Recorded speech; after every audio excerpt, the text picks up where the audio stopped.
Bueno.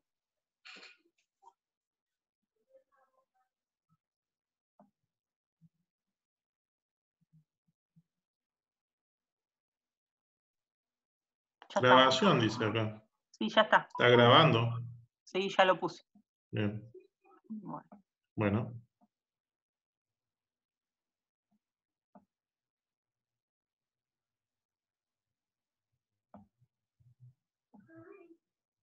Bueno, ¿vos podés empezar a compartir pantalla? ¿Sí? Bueno, dale nomás.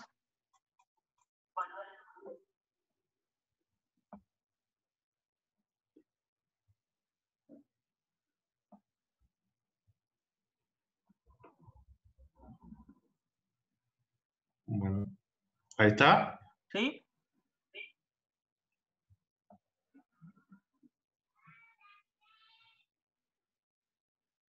Recuerden todos los participantes que si se llegara a terminar la reunión, se vuelven a anotar, se vuelven a ingresar al mismo chat, ¿sí? A la misma sala con los mismos datos. Bueno. Bueno. En esta clase vamos a dar primero, la clase se llama Equilibrio hacia bases, vamos a tener dos clases. En esta clase más vamos a dar hincapié en las parte teórica y definiciones, y vamos a tratar de ver trastornos simples del equilibrio hacia base. Antes que nada, tenemos que tener un mínimo de conocimiento de química para esto. Tampoco tengo ningún tipo de conflicto de interés. Los excesos de ácido base siempre tienen alteraciones, tanto están en las alteraciones hemodinámicas, respiratorias, cardíacas, neurológicas, en distintas causas. ¿Estamos? En las hemodinámicas, en los shocks sépticos, cardiogénicos, insuficiencias cardíacas, infartos, en la respiratoria, ya sea neumonía, ESPOC reagudizados, distrés, en las neurológicas, en un coma, en un traumatismo craneoencefálico, en las endocrinológicas, ya sea emergencias de parte de tiroides o de diabetes, las más comunes siempre son la parte de diabetes, cetoacidosis, síndrome hiperosmolar. Las nefrológicas, ya sean insuficiencias renales agudas o insuficiencias renales crónicas, y otras. Ahí vamos a ir viendo todas las causas que le he nombrado recientemente. En el trauma, la sepsis, las intoxicaciones, en los postoperatorios también van a aparecer. Todo esto, en el 90% en el paciente crítico, son graves. ¿Estamos? Todas estas alteraciones del equilibrio ácido-base en los pacientes críticos van a ser graves. ¿Con quiénes interactuamos? Bueno, nosotros que hacemos terapia intensiva, siempre que primero interactuamos es el enfermero. El enfermero hoy quiere tener ciertos conocimientos, ¿estamos? Ya no es el enfermero de antes o cuando yo me formé, que lo que decían eran acondicionamiento y bañarlo al paciente y nada más. Ahora el enfermero se le exige mucho más, ¿estamos? Dentro de eso, ¿estamos? Sobre todo aquellos que están en pacientes críticos o en la guardia, ¿estamos? El otro pilar que debe saber que nosotros interactuamos mucho es con el kinesiólogo, ¿estamos? Y el terapista. Esta triada siempre está dentro de la terapia, es muy básica, ¿estamos? Es muy básica. Hoy la terapia intensiva, aparte de estar estos tres, deben interrelacionar con otras especialidades, ¿estamos?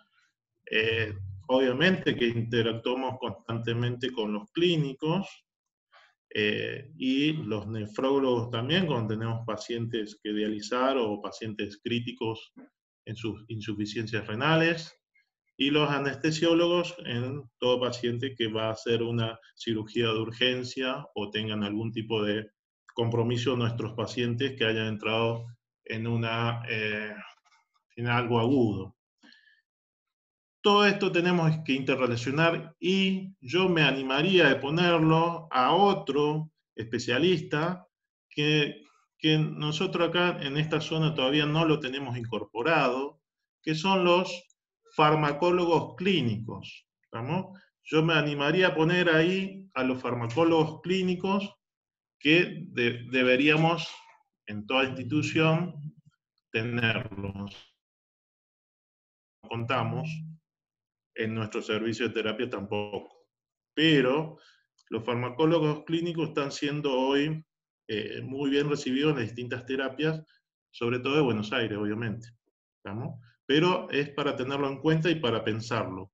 Nosotros tenemos lo básico. Bueno, para ir viendo el tema y en conceptos generales, sobre todo la parte de la fisiología respiratoria. ¿Por qué? Porque en el exceso de ácido base tenemos dos componentes, que son la PCO2 y el bicarbonato. Dentro de eso, en la parte pura, los que actúan son los pulmoncitos y la parte renal. ¿Estamos? ¿Y qué hacen los pulmones? ¿Qué es la principal función que hacen ellos? Es el intercambio gaseoso, que permite que el oxígeno se desplace de un lado hacia el otro y que el dióxido de carbono lo haga en sentido opuesto. ¿Cómo se hace esto? A través de la ley de Fick o la ley de difusión simple, que ¿en qué consiste? Es estar aquel que tiene mayor concentración para pasar a otra de menor concentración en una superficie, el tamaño de la superficie y el grosor de la superficie. ¿Estamos? Esto no va a variar de acuerdo como sea el tamaño y el grosor. Muchas veces, por ejemplo, estos pacientes tienen edema o tienen fibrosis y bueno, la difusión va a estar más dificultoso. Pero cuál que nos interesa en este momento es la PCO2. ¿Estamos? La PCO2 y cómo se transporta. El 5% disuelto en plasma y otro 5% combinado a proteínas. Pero el más importante del transporte es el bicarbonato. ¿Estamos? Ya vamos a ir viendo cómo en las distintas leyes, cómo este bicarbonato pasa a dióxido de carbono. ¿Estamos? Por eso, al principio, le he dicho que tenemos que tener un cierto conocimiento de química. ¿Estamos? El que mayor se transporta del dióxido de carbono es a través del carbonato. Este se transporta y hace el intercambio a nivel gaseoso, y esto es lo que se dice que es un sistema abierto. ¿Por qué el sistema abierto? Porque podemos eliminar el dióxido de carbono a través de los pulmones, a través de ese intercambio. Es el único componente que lo vamos a poder eliminar, porque el bicarbonato, a través del riñón, no lo vamos a poder eliminar, porque el riñón lo que hace es reabsorber bicarbonato y eliminar otro tipo de sustancias, ya sea hidrogeniones, ya sea amonio, ya sea fosfatos, sulfatos, pero la parte de bicarbonato lo reabsorbe, porque necesitamos. Esto tiene que quedar bien en claro. La parte respiratoria es el único sistema abierto que se dice. Es lo que podemos eliminar, PCO2. Bueno, para ir entrando en tema, nosotros siempre hablamos de, tiene un pH de 7.35, 7.45, el organismo es muy celoso de esto, ¿estamos? Si ustedes ven, el pH normal es 7.35 a 7.45, es muy restrictivo, ¿estamos? Y si ustedes ven, acá hay muchas, en esta diapo hay mucha información. Como el protón o los hidrogeniones o los hidrogeniones tenemos una cierta cantidad, pero están expresados en nano equivalentes, es decir, 9,0 hacia la izquierda. Si tenemos 25 y vamos bajando hacia 100, vamos a tener más hidrogeniones. ¿Qué es el pH? El pH lo único que es un logaritmo. Sorensen, que fue el que inventó esto, nos pudo facilitar para que nosotros tengamos esta relación numérica, y lo único que es un logaritmo y carece de unidades. ¿Estamos? Debido a esta bajísima concentración de hidrogeniones en los líquidos biológicos, que están expresados en nanoequivalentes, ¿estamos? Por eso hace que tengamos este pH que es muy finito. Pero para eso tenemos que saber ciertos conceptos. ¿Qué es un ácido? ¿Qué es una base? Ahí como está escrito, ácido es todo dador de hidrógeno de protones y base es todo aceptador de hidrógenos. ¿Estamos? En la parte central de la diapo van a ver que tiene, los hidrógenos tienen un número que es 25, 32, 40, 50 y llegamos a 100. Y al margen izquierdo van a ver el pH. ¿Estamos? A medida que bajamos hacia abajo y llegamos a 100, el pH va a ser más ácido. El pH normal sería 740 o 40 de hidrogeniones. ¿Estamos? Y abajo, en la formulación de Bronsted-Lowry, que es el ciclo de disociación y recombinación, ¿qué nos quiere decir esto? Que en los líquidos biológicos dentro del cuerpo, el ácido se puede escindir, disociar en una base conjugada y liberar protones, y a la vez estos se pueden de nuevo recombinar.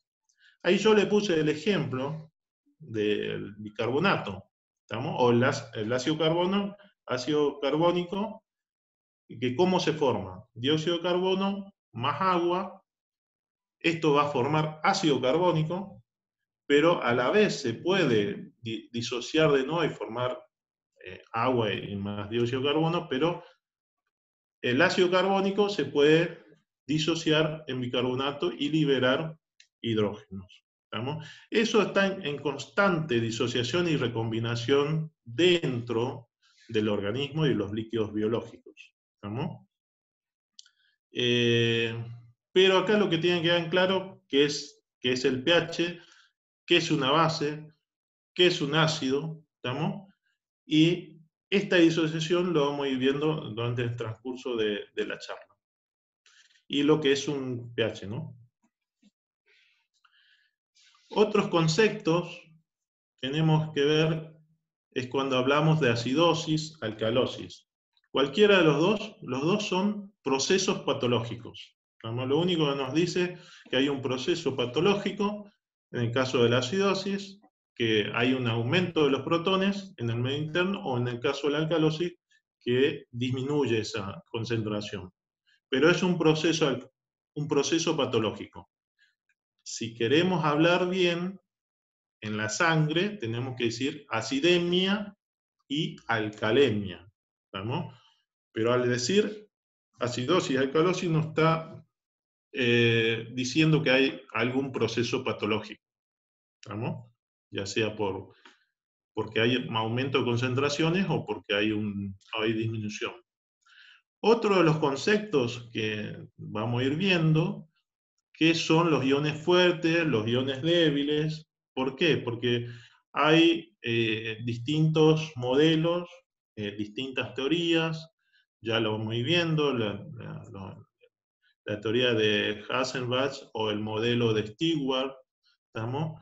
El de Hasselbalch tiene más de 100 años, todo esto de equilibrio ácido-base ya empieza hace como 110 años, el modelo de Stewart tiene 30 años, ninguno de los dos son mejores, sino se complementan, ¿estamos? Nosotros en terapia intensiva usamos los dos modelos, por ahí el más fácil es de Hasselbalch, y después lo otro lo usamos más para la acidosis, pero bueno, tenemos que tener estos conceptos, que es un ion fuerte, ¿estamos? Que es, estos iones están siempre completamente disociados en una solución biológica. ¿Y cuál es el más importante? El sodio, ¿estamos? Después vendrá el potasio, el magnesio y el cloro. El sodio y el cloro es un anión y el sodio es un catión. Después ya lo vamos a ir viendo.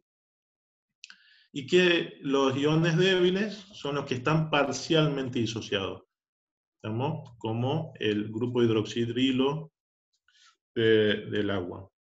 Otro principio que van a leer y van a aparecer seguramente en la bibliografía son el principio de electroneutralidad. Nosotros no somos una pila, pero bueno, hay iones que están cargados positivamente y hay aniones también cargados negativamente.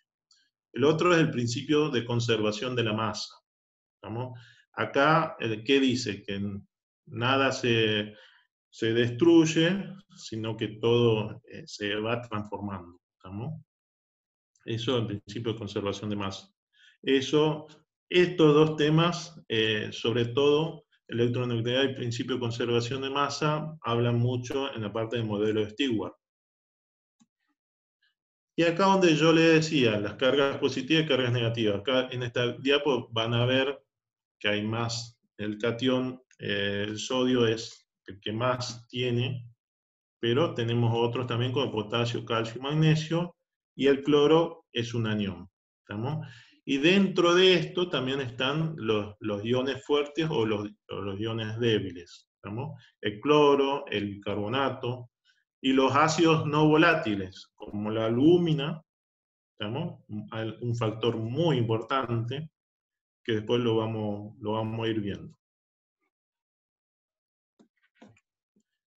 Algo muy, muy importante también que lo puse en la diapo es la toma de la muestra. Toda toma de muestra debe estar, obviamente, debemos tener ciertos cuidados, porque en la medida que tomamos muestra y lo mandamos al laboratorio, deben estar dentro de ciertos parámetros y no dejarlo 1, 2, 3 horas, porque ahí vamos a ver un aumento de la PCO2 de 3 a 10 milímetros de mercurio por hora, o aquellos si le ponemos más o menos heparina, también nos puede dar una interpretación errónea. ¿Estamos? El pH y el dióxido de carbono están directamente, lo hace el equipo de gases, mientras que el bicarbonato es calculado. ¿Estamos?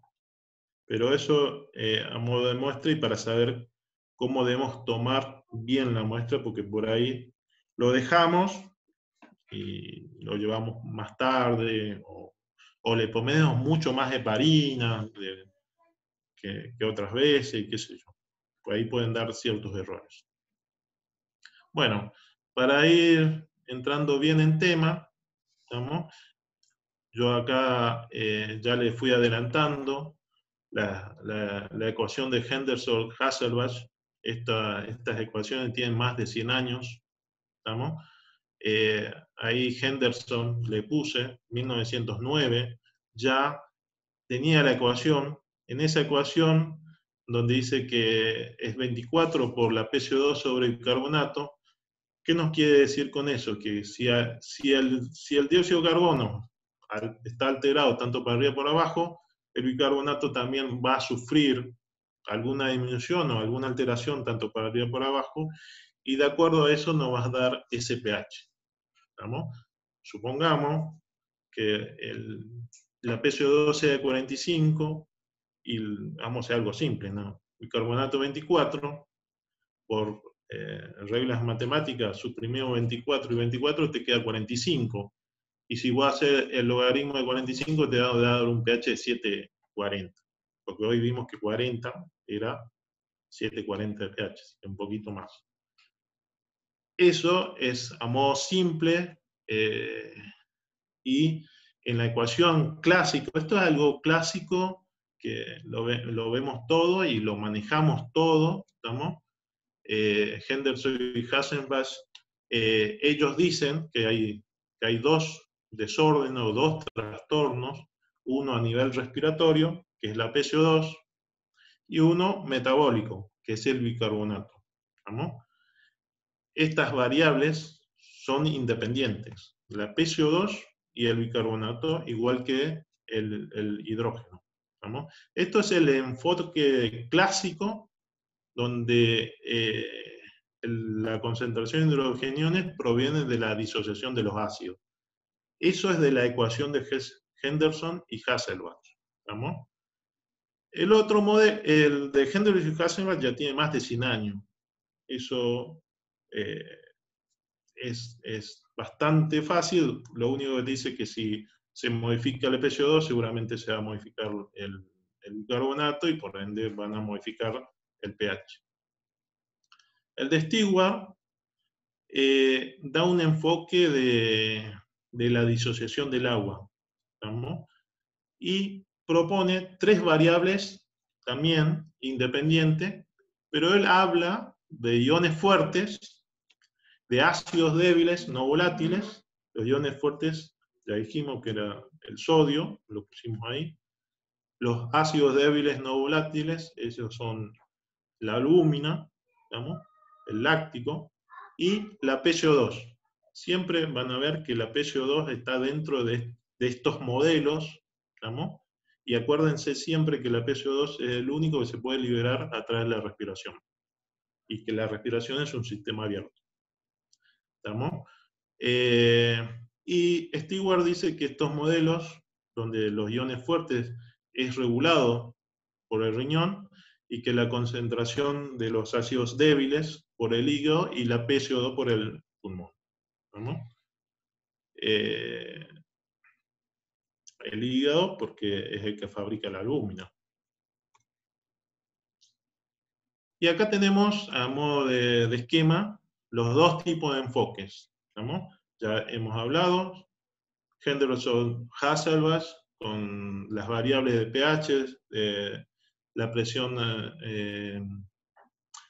alveolar de dióxido de carbono y el carbonato, y Stewart con las diferenciaciones de iones fuertes, ácidos débiles y los volátiles.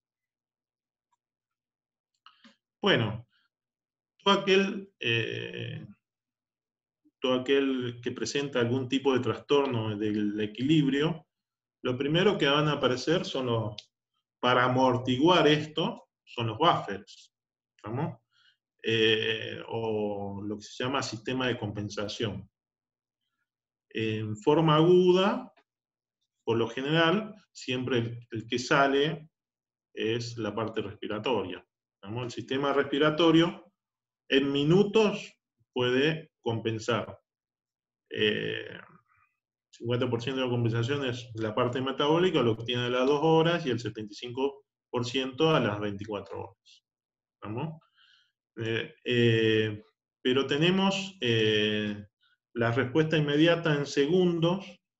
El candidato siempre es el bicarbonato. El bicarbonato es el que tiene el 50% de la capacidad de amortiguar dentro del plasma. Así que al primero que va a amortiguar es el bicarbonato.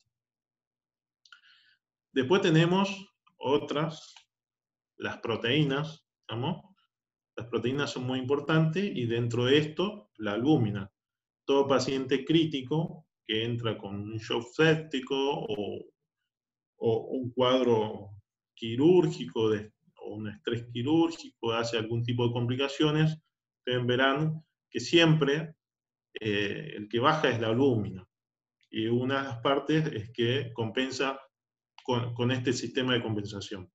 El otro es la hemoglobina. La hemoglobina también tiene un 30%, y dentro de las acidosis, uno de lo que más compensa, y es ahí donde los pacientes críticos muchas veces presentan anemia, y no sabemos de dónde sale la anemia, y lo único que está haciendo a través de la hemoglobina es compensar dichos trastornos o disturbios del ácido base, ya sea en un cuadro séptico o lo que tenga el paciente. Todo esto es a nivel del líquido extracelular. Y el último sistema es el renal, que obviamente tenemos que ver, la respuesta no es tan rápida, salvo que sean personas muy jóvenes, pero nosotros no manejamos tanta juventud, sino nuestros pacientes por lo general son muy de avanzada edad, y eso lo compensan después de más de 24 o 48 horas. Pero ese es el sistema más potente, ¿no? Pero acá lo que tiene que quedar claro en esta diapositiva es la compensación, ya sea en forma rápida, lo da sí o sí el bicarbonato, ¿estamos? Cae estrepitosamente muchas veces, las proteínas, y eso la albúmina y la hemoglobina, ¿estamos? Y ahí ustedes van a ver por qué los pacientes están hipoalbuminémicos, anémicos y demás. Y el sistema respiratorio y renal. Perdón que te interrumpa, Diego, una cosita. Se está por terminar el tiempo de la reunión. Recuerden volver a entrar con los mismos datos a esta misma reunión y continuamos cuando se acabe, ¿sí? Bueno. Tenemos que tener una sistemática de interpretación. Dentro de eso es indispensable la historia clínica y el examen físico, es decir, no puede faltar esto. Después podemos, muchas veces, podemos hacer tala disociativa en hacer, si hacemos gases arteriales, hacemos gases venosos, ¿cuál es mejor? Bueno, ahí le vamos a mostrar la diapositiva, en qué momento y cuáles son los parámetros. El tercero, una vez que tengamos los gases, tenemos que ver cuál es el trastorno dominante, si es simple o puro, o mixto, o si hay algo más. En terapia, por lo general, nosotros siempre pedimos por varias razones albúminas, pero sería bueno porque muchas veces tenemos que correlacionar las acidosis metabólicas con qué anión gap es, si es aumentado o no, si es normal. Lo que dice la bibliografía también hay que pedirlo, la osmolaridad tanto en sangre como en orina, o hacerlo. El anión gap es para diferenciar qué tipo de acidosis metabólica tiene, ¿estamos? También tenemos que pedir los electrolitos tanto en sangre como en orina y saber interpretarlo para llegar a un diagnóstico definitivo y hacer el tratamiento, obviamente siempre de la enfermedad de base.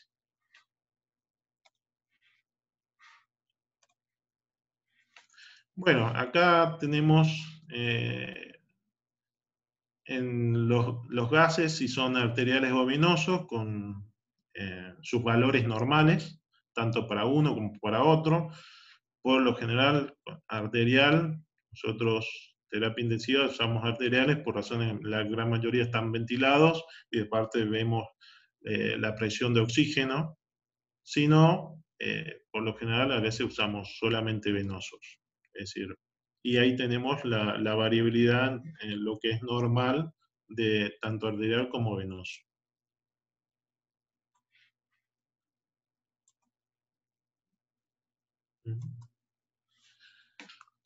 Bueno, como dijimos al principio, el pH está muy celosamente cuidado, de 7.35 a 7.45, esa es la normalidad, ¿no? Pero pueden caer en tanto para abajo como por arriba y llegar a lo que es incompatible con la vida, ¿no? Menos de 6.80 o más de 7.80, esos son ya prácticamente incompatibles. Hemos visto pH de 7, 6.90, nosotros hemos tenido pH de 6.88 en un paciente con una cetoacidosis diabética, en un paciente de 24 años, que ha salido, pero bueno, son cosas excepcionales. Pero para que vean, acá cuando dice 7.20, de 7.20 para abajo son acidosis severas, y lo mismo de alcalosis severa de 7.55 para arriba. Lo que sí que tanto la acidosis como la alcalosis lo tenemos que tratar con igual empeño y con la misma severidad, ¿estamos? No porque sea acidosis más, le vamos a poner más gana que la alcalosis, es decir, los dos trastornos hay que tratarlos por igual, ¿estamos? Eso tiene que quedar bien, bien claro. Esta lo puse a un péndulo porque nosotros los terapistas vamos de un lado para el otro. Es decir, está con una acidosis severa, le ponemos bicarbonato y lo pasamos a una alcalosis de machaza y así. Está seco y lo recontra hidratamos. Entonces tenemos que buscar la parte central, ¿estamos? Porque vamos de un lado para el otro. Y muchas veces eso le hacemos daño a los pacientes. Y mucho daño. Bueno, acá vamos a ver lo que es trastorno simple o puro, ¿estamos? Tenemos los trastornos metabólicos y los trastornos respiratorios. Los metabólicos a través del carbonato y los respiratorios a través de la PCO2. Los respiratorios siempre son por PCO2, ¿estamos? Y los metabólicos muchas veces no son solo de bicarbonato. ¿Estamos? Bueno, ¿quiénes mantienen el pH normal? Los riñones, en caso del bicarbonato, es lento, de 12 a 36 horas, y nos va a dar trastornos metabólicos, y los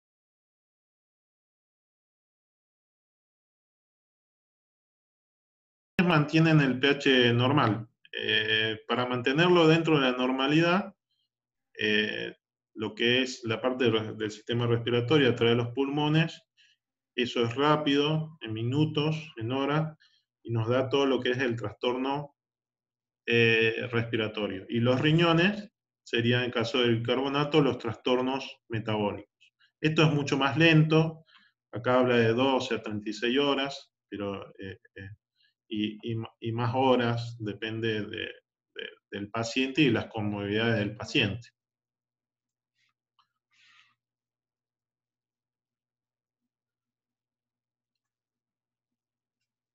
No avanza.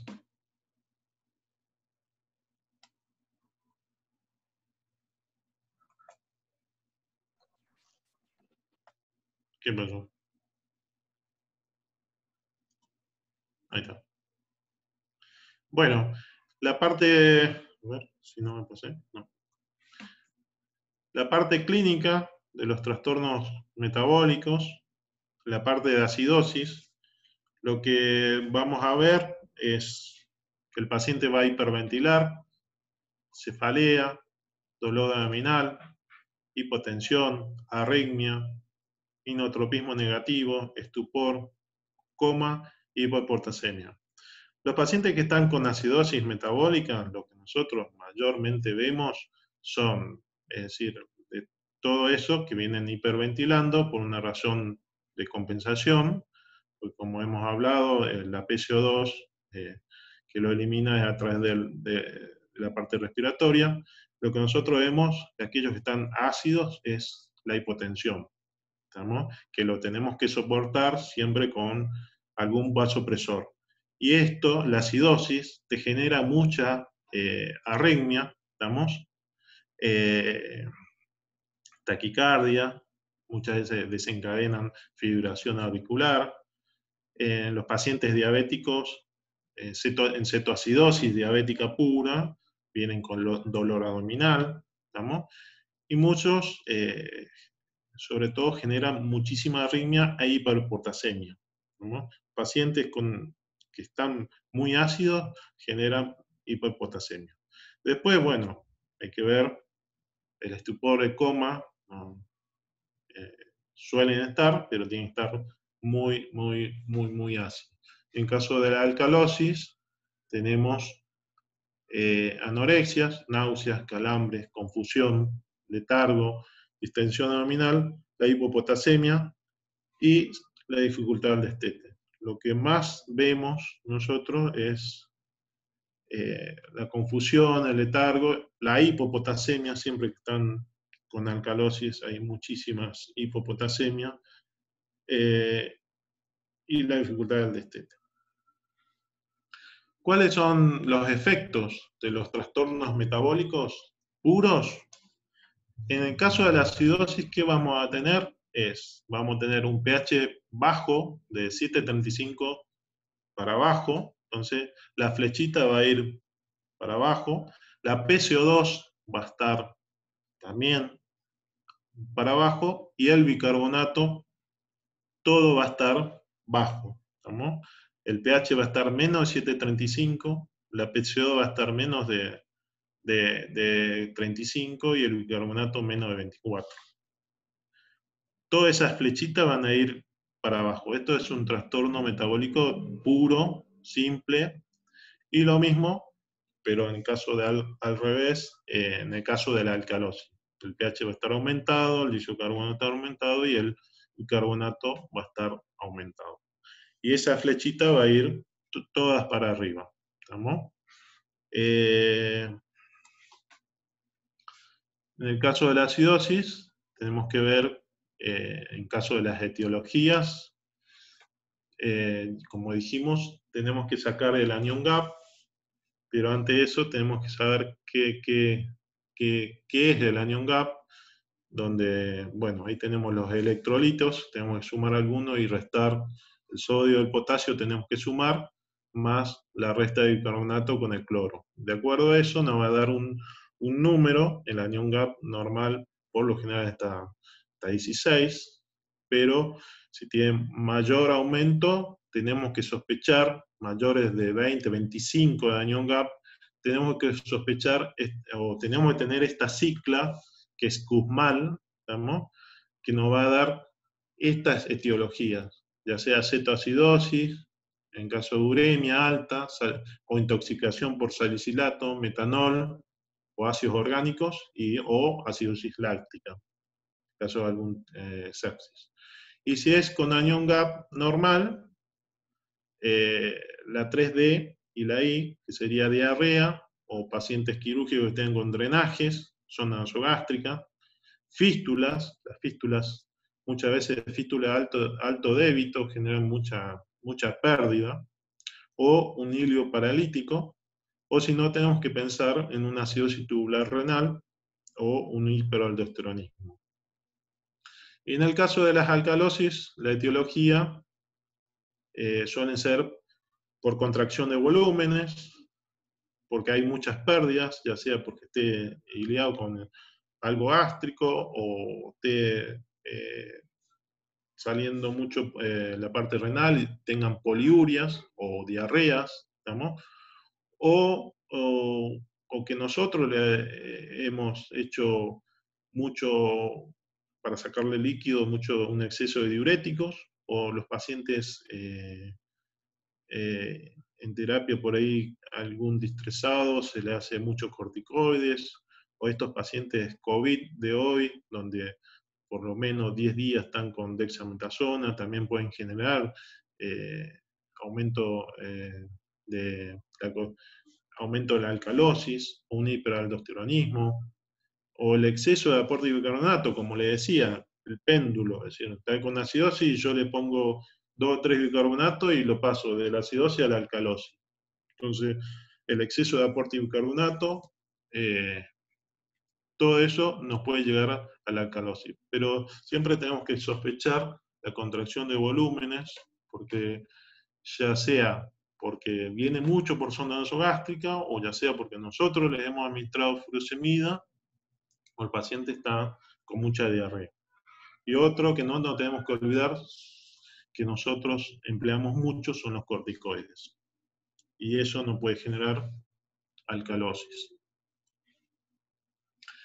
Esto es un caso clínico sencillo, en un paciente de 27 años, una mujer diabética insulino dependiente, que ingresa a la guardia por fiebre, escalofrío, hipotensión, y en donde en la guardia le hacen un exceso de ácido base, gases, y viene un pH de 7,31, una PCO2 de 32, un bicarbonato de 15 y un exceso de base de menos 10. ¿Estamos? Ahí van a ver que tienen las flechitas para abajo, con solo ver que el pH está bajo, 7,31, lo normal dijimos 7,35, la PCO2 está bajo, 32, eso ya nos indica que ya es una acidosis, y tenemos que ir viendo el carbonato que es 15, eso nos da una acidosis metabólica. ¿Estamos? Y el exceso de ácido base es menos 10. Lo normal es menos 2 a más 2. Lo que nos dice es cuánto nos falta llegar al...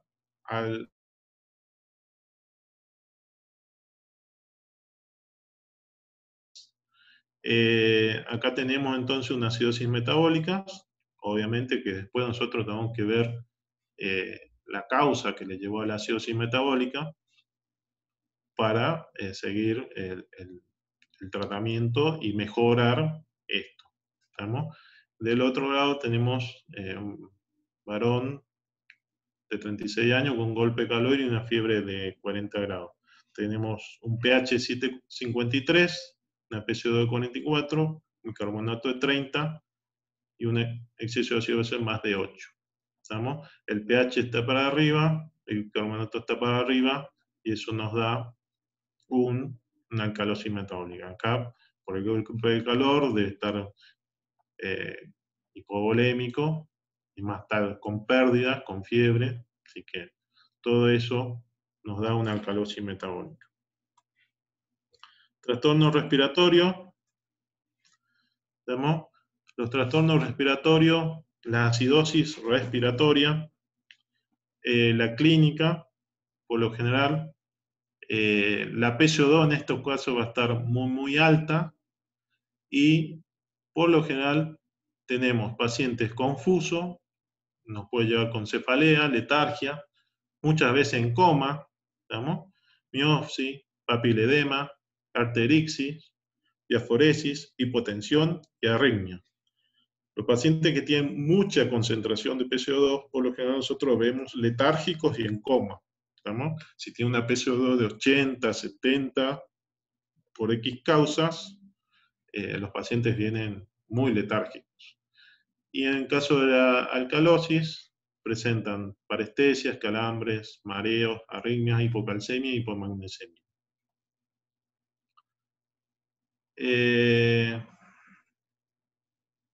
Las etiologías de la acidosis pueden ser agudas, por hipoventilación, depresión del sensorio, del sistema nervioso, una obstrucción, pacientes con oxígenos en EPOC, debilidad de la musculatura respiratoria, ¿estamos?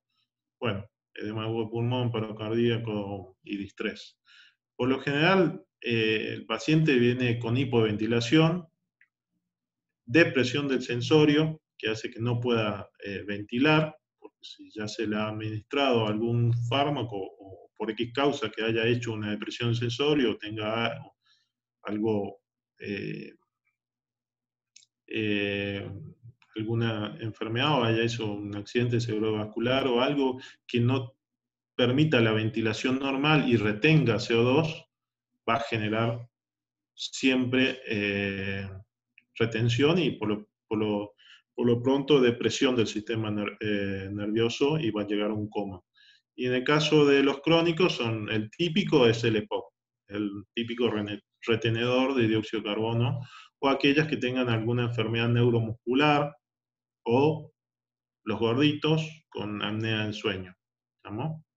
Y en la alcalosis, las causas pueden ser por hiperventilación, típico síndrome de histeria, hipoxemia, dolor, sepsis, TEP, anemia, ansiedad, neumonía, bueno. Y en las crónicas, en las formaciones torácicas. ¿Cuáles son los efectos? Bueno, acá ya es más dispar en cuanto a las flechitas. El paciente va a estar en caso de acidosis respiratoria, el pH va a estar hacia abajo, la flechita hacia abajo, y la PCO2 va a ir hacia arriba, ¿estamos? Va a estar arriba de 45. Por lo general, 60, 70, 80. Yo he visto pacientes en terapia intensiva con 120 de PCO2, obviamente estaban en RM, pero para que sepan que la PCO2 muchas veces es muy, muy alto, y bueno, pues hay que tratar de sacarlo a través del respirador, aumentando la frecuencia. Esto, la PCO2, nos indica la ventilación alveolar, ¿estamos? Que es a través de la frecuencia cardíaca, de la frecuencia respiratoria más el volumen tidal o el volumen corriente. Y el bicarbonato va a estar también compensando. Estos son los trastornos puros. No siempre es tal cual como dice acá en las diapositivas. Por lo general, los pacientes críticos son, los efectos son mixtos, no son tan simples o puros como estos. Pero bueno, la primera parte es puros o simples. ¿Estamos? Y en caso de la alcalosis respiratoria, el pH va a estar hacia arriba y el PCO2 y el bicarbonato, las flechitas van a estar para abajo. Y acá también tenemos algunos ejemplos. Varón de 34 años, en coma, con antecedentes psiquiátricos. Tenemos un pH de 7,15, una PCO2 de 80, un bicarbonato de 28, una PO2 de 60, que satura a 90%. ¿Estamos? Tenemos el pH hacia abajo y la PCO2 muy aumentada con 80. El paciente viene en coma, por eso la depresión del sensorio es por la PCO2 y eso nos da una acidosis respiratoria. Posiblemente a este paciente le hayan administrado algún tipo de calmante o benzodiazepina y hizo que sus músculos respiratorios no puedan sacar la PCO2 y empezó a retener, por eso cayó en coma, posiblemente. ¿Estamos? Esto es una acidosis respiratoria aguda. También, acá yo no lo puse, pero hay fórmulas para hacer si es agudo o crónico, tanto la acidosis como la alcalosis. Me parece que ya eso lo pueden buscar, pero está. Y en el otro, en el caso es una mujer de 21 años, embarazo del tercer trimestre, fractura de muñeca, le hacen unos gases y tiene un pH de 7,46, una PCO2 de 29, bicarbonato 19, PO2 77 y satura 96. El pH está aumentado y la PCO2 está disminuida. Esto, viendo el contexto, que es una chica de 21 años, con un embarazo de tercer trimestre, con capaz que estaba con mucha panza, y eso hace que hiperventile o tenga una respiración superficial, y eso es lo que hace que su PCO2 disminuya, ¿estamos? Y genere la alcalosis respiratoria aguda. Pero el caso clínico del varón de 34 años es muy común por ahí de ver en nuestros pacientes que están geriatrizados y demás. Y acá le puse un algoritmo donde podemos ver los distintos pH, donde si el pH está abajo, cómo está la PCO2, si la PCO2 está abajo, nos va a dar una acidosis metabólica, o si está hacia arriba, una acidosis respiratoria y demás. Y abajo van a ver los trastornos mixtos, que eso es para la próxima clase. ¿Estamos? Espero que esto le haya sido útil. ¿Estamos? Si tienen alguna duda, me pueden mandar a mi mail. ¿Estamos? Lo respondo, no hay ningún tipo de problemas, sino, bueno, muchas gracias por haberme escuchado y espero que esto le haya sido para su parte diaria, que lo ven todos los días en el hospital, ojalá que le haya sido bueno, eso.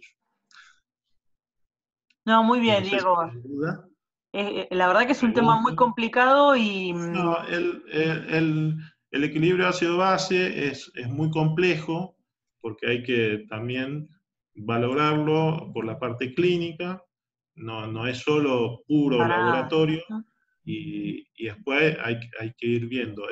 Esto a mí me costó muchísimos años entender, así que no pretendo que de una clase puedan entender, porque lleva muchas horas de haber leído, tener mucho conocimiento de la parte química y mucho conocimiento para leer. A mí me llevó muchísimos años entender ácido base y por ahí tampoco lo entiendo. En los pacientes críticos, donde no son puros, son mixtos y muchas veces tienen triples causas, ¿no?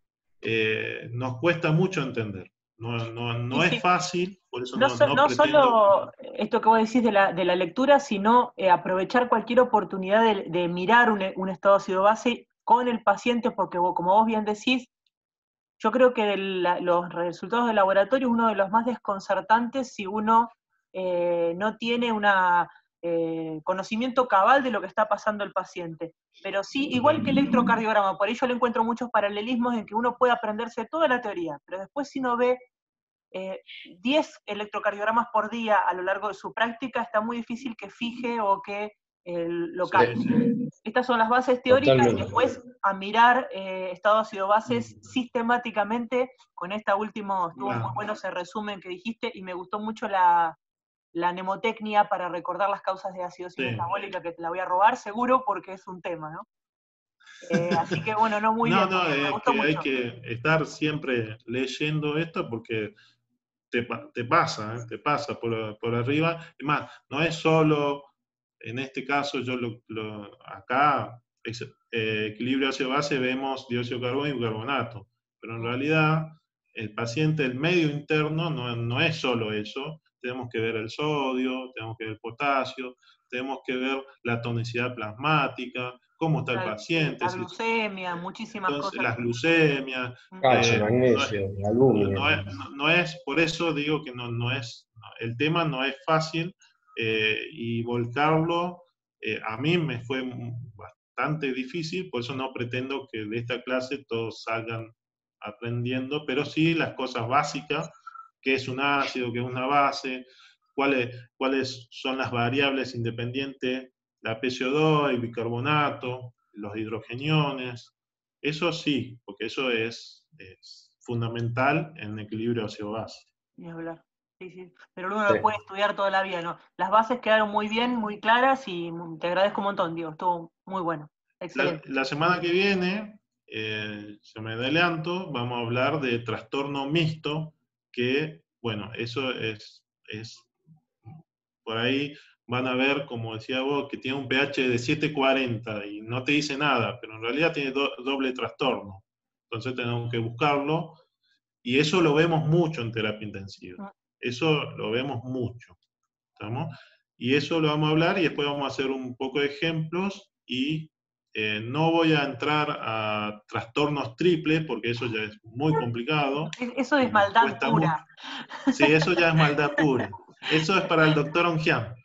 No, pero ¿sabes qué otra cosa que yo lo noto es no quedarse para también, inclusive como idea general, lo rico que es y la cantidad de datos que te da un estado ácido base, no confiarse tanto en el saturómetro marcando 93, porque digamos, uno ahí lo que ve es la puntita del iceberg.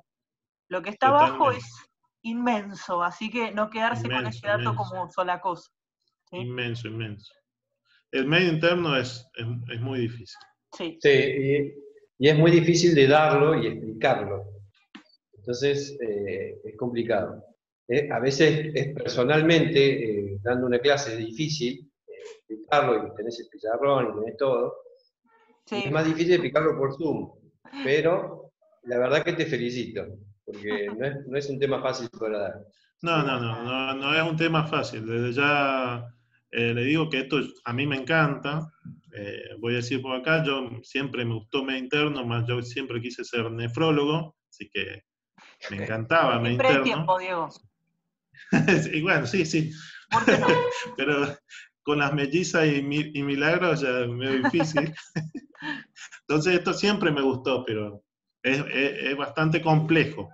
Bien. Sí, sí.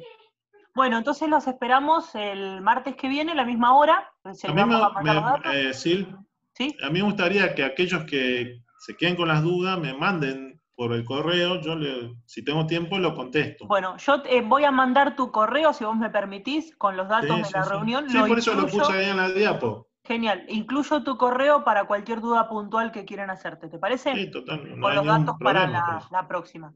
Bueno, Dale. bárbaro, entonces. Muchísimas gracias, Diego, gracias a todos los asistentes y bueno, nos estamos viendo el martes que viene. Mando los Bueno, datos por... nos vemos el martes que viene. Un Listo. beso. Chao, chao. Chao.